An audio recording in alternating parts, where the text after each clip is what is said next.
When you're playing and reviewing games, there's nothing quite as exciting as getting a taste of new ideas, but when they get hamstrung by less than stellar implementation, it can be frustrating. Blade Chimera is one such title, with a general feel all its own that's equal parts a good and a bad thing, unfortunately. But if you can be patient with it and either adapt to or alter the default control scheme, the further you go, the more it improves, which does help to smooth the experience over. While you may be accustomed to Metroidvania-style exploration and combat action, it's unlikely you've encountered any combat systems with quite this much variety and eventual customization. Not merely capable of working with both melee and ranged weapons, you'll also find that the demon sword that you wield can be amazingly versatile, with a number of offensive, defensive, and utility uses it gives you that often have some great visual flair. Since you'll face a variety of foes big and small, both in the air and on the ground, you'll also find that they'll be quite necessary the further along you go in your adventure.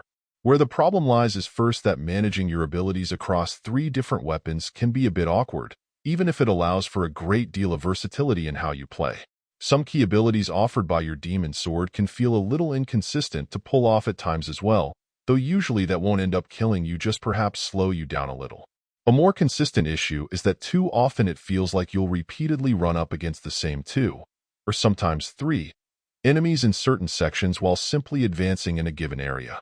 That can make play feel a bit monotonous, though you could choose to make it more enjoyable by simply choosing to take down each enemy in a different way, since there are so many means of killing at your disposal.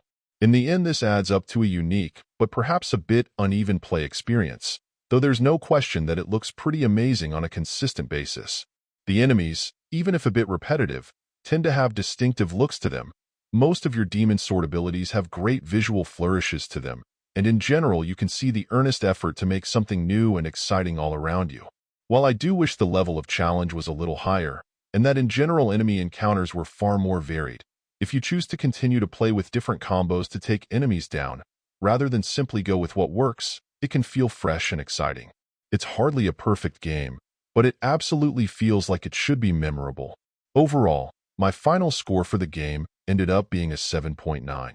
And if you're interested in picking it up, it's currently available on the Switch eShop for $19.99. Thank you for taking the time to listen to this review.